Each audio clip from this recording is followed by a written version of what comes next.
Hello అన్న, మీ పేరు? రత్నాకర్రావు. ఏపీలో ఎలక్షన్స్ వస్తున్నాయి. చంద్రబాబు గారు వస్తారా, జగన్ పార్టీ వస్తుంది సరే? చంద్రబాబు గెలుస్తాడు. చంద్రబాబు ఎందుకని? ఎందుకంటే గత పరిపాలన చంద్రబాబు నాయుడు గారి పరిపాలన మనం అంతకుముందు 95 నుంచి 2004 వరకు చూసాం. అదేవిధంగా 2014 నుంచి 2019 వరకు పరిపాలన చూసాం. మధ్యలో ఉన్న హైదరాబాద్ని ఆయన అభివృద్ధిని కంటిన్యూ చేశారు కాబట్టి హైదరాబాద్ ఏ విధంగా అభివృద్ధి చెందింది, ఈ ఫలాలు వాళ్ళ పల్లెల్లోకి వెళ్తున్నాయి తెలంగాణలో. అదేవిధంగా విజన్ 2029 అని పెట్టుకుని ఆంధ్రప్రదేశ్ని డెవలప్మెంట్ చేయాలనే ఉద్దేశంతో ఆయన ఒక టార్గెట్ పెట్టుకున్నాడు. ఇక్కడ విజన్ 2020 ఇక్కడ సక్సెస్ అవటం, అదే మార్గంలో అక్కడ 2029 పెట్టుకున్నారు. ఆ మార్గంలో అంతా డెవలప్ అవుతుంది. ప్రతిరోజు అక్కడ చంద్రబాబు నాయుడు ఉన్న 5 సంవత్సరాలు ఏ శంకుస్థాపనో, ఏ ప్రారంభోత్సవం, ఏ కొబ్బరికాయ కొడతావో ఏదో ఒకటి జరుగుతూ ఉండేది. రోజు పెళ్లి వార్తలాగా పేపర్లో చూస్తూ ఉండేవాళ్ళం. 5 years జగన్ గారి పరిపాలన ఎలా అనిపించింది మీకు? 5 years అభివృద్ధి అని ఉంటే చెప్పుకోవాలి. ఇప్పుడు అతను ఎలక్షన్ కోసం తిరుగుతున్నాడు. ఏం అభివృద్ధి చేశాను, ఏం శంకుస్థాపన చేశాను, ఏం ప్రారంభోత్సవం చేశాను ఏం చెప్పుకోలేకపోతున్నాడు. పవన్ కళ్యాణ్ విమర్శించడం, చంద్రబాబు నాయుడు విమర్శించడం, ఏదో ఒకటి టీవీ ఛానల్ విమర్శించడం తప్పితే నేను ఇది అభివృద్ధి చేశాను, నేను ఈ ఫ్యాక్టరీ తెచ్చాను, ఈ సాఫ్ట్వేర్ కంపెనీ తెచ్చాను, ఇన్ని వేల మందికి ఉద్యోగాలు ఇచ్చాను, ఇన్ని లక్షల మందికి ఉద్యోగాలు ఇచ్చానని చెప్పుకోలేకపోతున్నాడు. అన్నీ తెచ్చాము కానీ ఇంకో దాన్ని అభివృద్ధి చేయడానికి ఇంకో 5 సంవత్సరాలు టైం అడుగుతున్నారు కదా వాళ్ళు.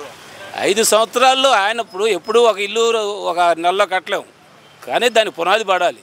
ఆ పునాది పడింది ఊరినే కొబ్బరికాయ కొడితే పునాది పడతాం కాదు. దానికి ఏమైనా ఫండ్స్ అలాట్ చేశాడా, దానికి ఎక్కడ భూమి ఇచ్చాడా, ఏదన్నా ఉందా? అలాంటిది ఏం లేదు. నిన్నగాక మన పారిశ్రామికవేత్తల సదస్సు అయింది ఎక్కడ వైజాగ్లో. ఆ సచివాలయంలో పనిచేసే ఉద్యోగులు కోటేసి కూర్చోబెట్టాడానికి అంతకన్నా దరిద్రం నిష్టదరిద్రానికి ఏమైనా ఉంటుందా? అది పరిస్థితి. అతను చెప్పుకోలేని పరిస్థితి. అతను ఒకవేళ పారిశ్రామికవేత్తలు కూడా వచ్చేవాళ్ళే అభివృద్ధి చేద్దామన్నా గతంలో ఇక్కడ కేసీఆర్ గారు మరి ఆయన ఎందుకు ఆయన అంతా చదువుకున్నాడు, తెలివి ఉన్నాడు, రాజకీయవేత్త అంటాడు కేసీఆర్. మరి గతంలో జగన్మోహన్ రెడ్డి సపోర్ట్ చేశాడు. అదే ఆ రోజు జగన్మోహన్ రెడ్డి సపోర్ట్ చేయకపోతే చంద్రబాబు నాయుడు వచ్చుంటే వాళ్ళు ఆంధ్ర నుంచి వచ్చే విద్యార్థులు ఇక్కడికి వచ్చేవాళ్ళు కాదు. కనీసం తెలంగాణ వాళ్ళకి 1,00,000 మందికి ఉద్యోగులు ప్రత్యక్షంగా వచ్చాయి. ఆ పోటీని వాళ్ళ ఆంధ్ర వాళ్ళు చాలా కూడా ఇక్కడ పోటీలో నిలబడుతున్నారు. అవకాశం అక్కడే ఉండేది. ఆ 1,50,000 మంది విద్యార్థులు ఇక్కడికి వచ్చేవాళ్ళు కాదు. కానీ కాదన్నా, ఇప్పుడు టీడీపీ పరిపాలనలో కూడా 2014 to 2019 మధ్యకాలంలో హైదరాబాద్కి బెంగళూరుకి వెళ్ళారు కదా. అప్పుడు కూడా ప్రజలు విద్యార్థులు కానీ వీళ్ళంతా ఉద్యోగాల కోసం కానీ చదువుకోవడానికి రిజల్ట్లో ప్యారలల్గా అభివృద్ధి జరిగింది. మనకే కొత్త రాష్ట్రం ఏర్పడింది. కొత్త రాష్ట్రానికి కంపెనీలు తీసుకొచ్చే ప్రొసీజర్లో పెట్టాడు చంద్రబాబు నాయుడు గారు. 5,50,000 ఉద్యోగాలు ఇప్పించాడు. అదే కంటిన్యూ అయ్యి ఉంటే ఇంకా కంటిన్యూ. ఇప్పుడు హైదరాబాద్ ఏ విధంగా డెవలప్ అవుతుంది.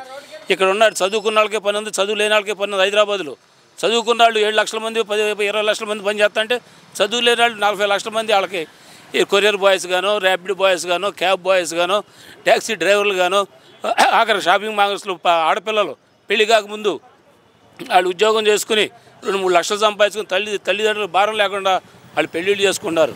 వాళ్ళు సినిమా హాల్స్ కానీ, షాపింగ్ మాల్స్ కానీ, మెడికల్ ఫెసిలిటీస్ కానీ ఎంతోమంది పనిచేస్తున్నారు హైదరాబాద్లో. అది డెవలప్మెంట్ అంటే అట్లా ఉంటుంది.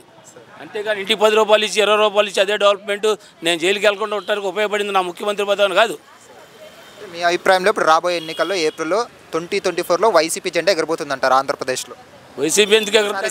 సరే టీడీపీ జెండా ఎగురుతుంది. వైసీపీ ఇక చరిత్రలో కాలగర్భంలో కలిసిపోతుంది. వైసీపీ అనే నామరూప. ఎందుకంటే ఆ కార్యకర్తలు ఏం చూసి రెచ్చిపోతున్నారు తెలవటం లేదు. అతను చేసిన అభివృద్ధి లేదు, అతను చేసిన డెవలప్మెంట్ లేదు, ఏమీ లేదు. వీళ్ళు ఎందుకు రెచ్చిపోతున్నారు? రేపు ఓడిపోగానే జగన్ బెంగళూరు జైలుకి పంపిస్తారా? పారిపోతాడు. జైలుకి వెళ్తానికి డబ్బులు ఉన్నాయి, 4 రోజులు ఆలస్యం అవుతున్నాను. కానీ జైలుకి వెళ్తానికి డబ్బులు ఉన్నాయి కాబట్టి చట్టాలని మరి ఏం చుట్టాలుగా తయారు చేసుకుని ఏ విధంగా బయట తిరుగుతున్నాడేమో. కానీ ఆయన ఎక్కడికో సాటపాటికి ఓడిపోయినా పారిపోతాడు. పారిపోయినాక ఈ కార్యకర్తల పరిస్థితి ఏంటో, ఈ కార్యకర్తల నాయకుల పరిస్థితి ఏంటో ఇక అగమ్మే గోచరమే. Okay, thanks sir. Hi friends, మా ఫ్యూచర్ టుడే ఛానల్ చూస్తున్నందుకు చాలా థ్యాంక్స్. మరిన్ని లేటెస్ట్ వీడియోస్ కోసం వెంటనే సబ్స్క్రైబ్ చేయండి. అలాగే ఈ బెల్ ని కూడా రింగ్ చేసేయండి. మా లేటెస్ట్ వీడియోస్ నోటిఫికేషన్స్ అన్నీ మీ మొబైల్లో వస్తాయి. మా వీడియోస్ మీకు నచ్చితే లైక్ చేయండి, షేర్ చేయండి, నచ్చకపోతే కామెంట్ చేయండి.